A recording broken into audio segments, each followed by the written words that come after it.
Winnie has her purple collar on. Say something to the people, Winston. Me too.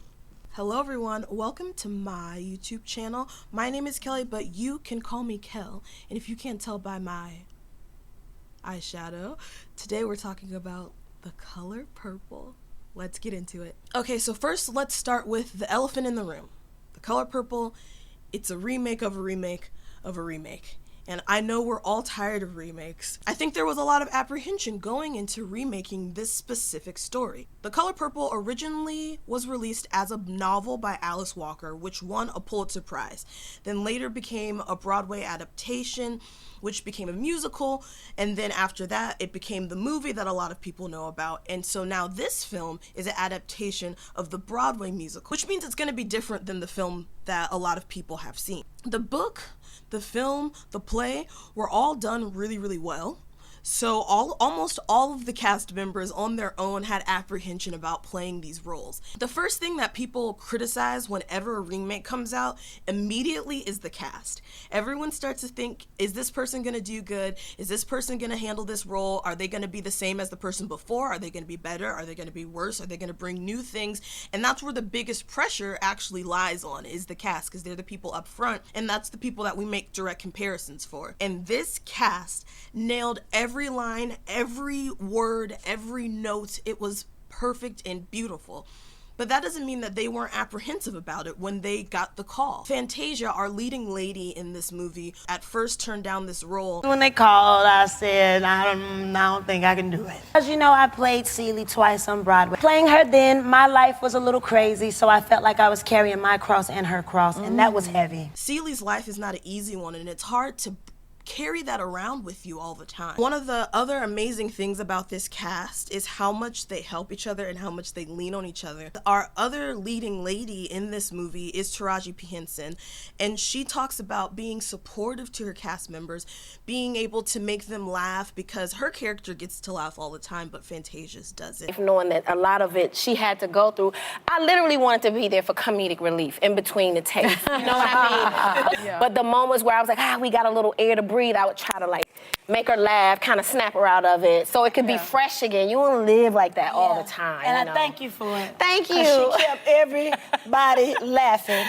It's not hard to see how much love is in between all of these cast members and how much support goes through them, but there is a specific duo that have been friends and have loved each other for a really, really long time, and that is Corey Hawkins and Danielle Brooks. Corey was one of the first people, if not the first person cast in this movie, because of his previous work with some of the producers and the directors. I worked with Scott Sanders on In the Heights. I got a call from him. I hung up the phone, and my first call back to Scott, literally, I pushed read down. So Sophia, you know, who is Sophia? Like, it must be Danielle Brooks, right? Must be. That was my, my intent from day one, was just to lift her up and to lift these women up. If Corey didn't make that call, I would have myself, because it was a no-brainer.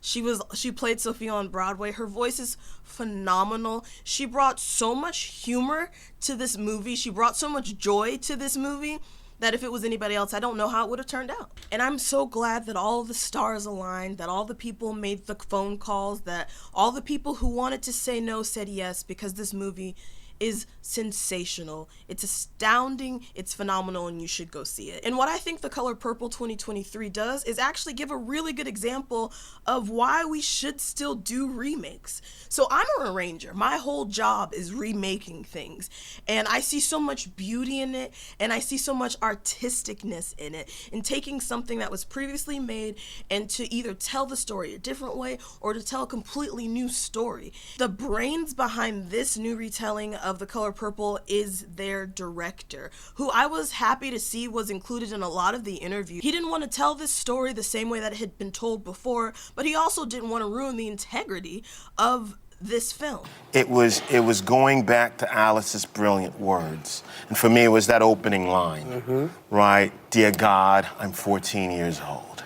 Anyone who can write letters to God has an imagination. And if we could expand that imagination, if we could give Celie that expanse to dream all her dreams, to live them in her head, that will eventually help her to achieve them in real life. But his vision was to give Celie an imagination and to make these songs moments in the mind of Celie and moments in the mind of the cast. So I'm glad that this was remade. I think that I wouldn't have been able to enjoy this if it wasn't. I was really excited that this was made in a way that people like me could experience. Now, I love this movie just like people love the other movie, and I love this movie like people love the play, and now this story gets to live on. It's beautiful.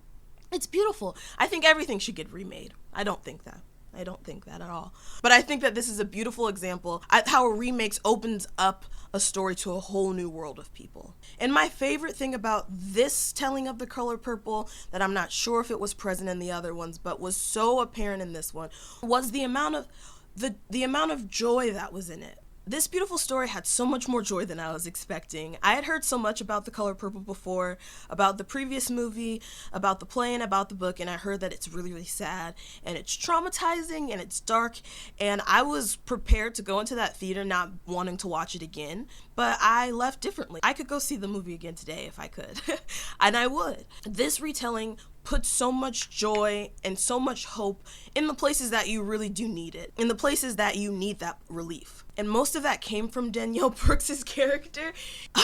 She is an amazing Sophia. She was just, I can't even go into how great all of the cast were at doing their specific roles, because if I were to go in depth, it would take hours. They nailed it. They nailed it. This was one of the most impactful forms of representation I've seen on screen in a long, long time.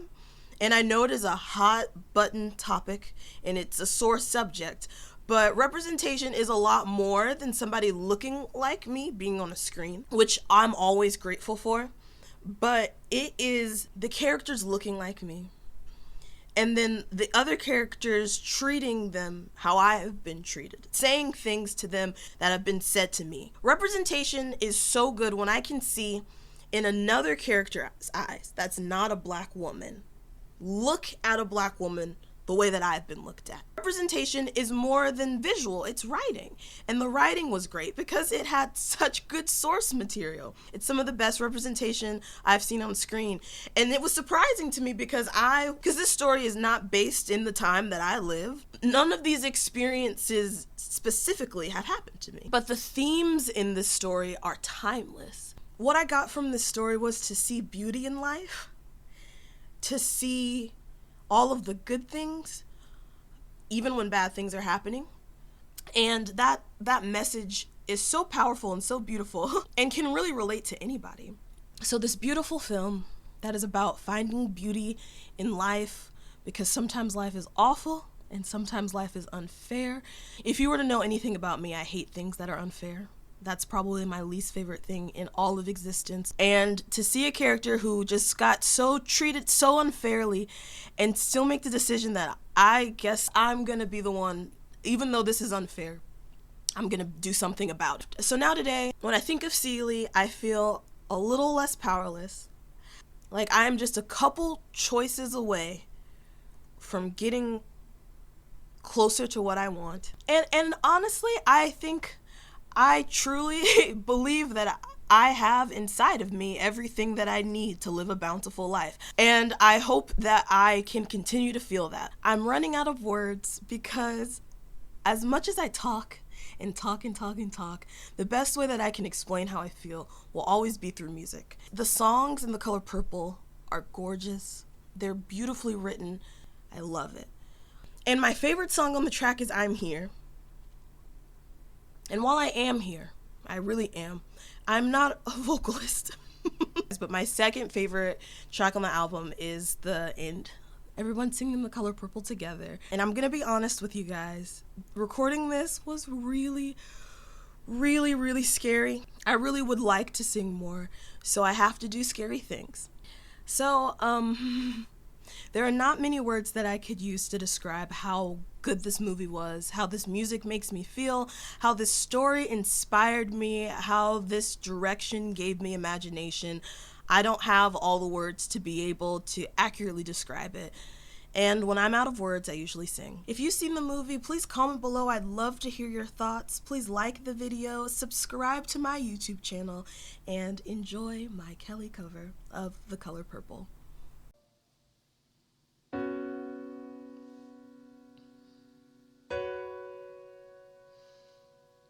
Dear God, dear stars, dear trees, dear sky, dear people, dear everything, dear God.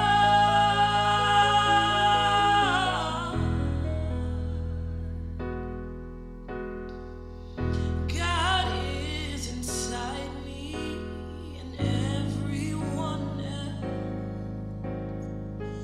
that was or ever will be.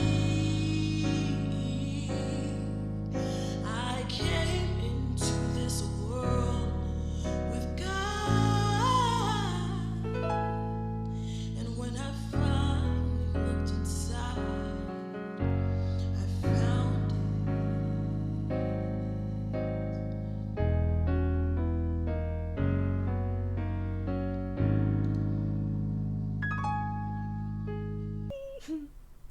Thank you guys for watching to the end of this video. I appreciate you guys. You guys are the best. Everyone else who's left before, they're second best.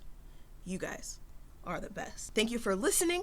I made this video just because I told my brain that even the smallest voice can make a harmony.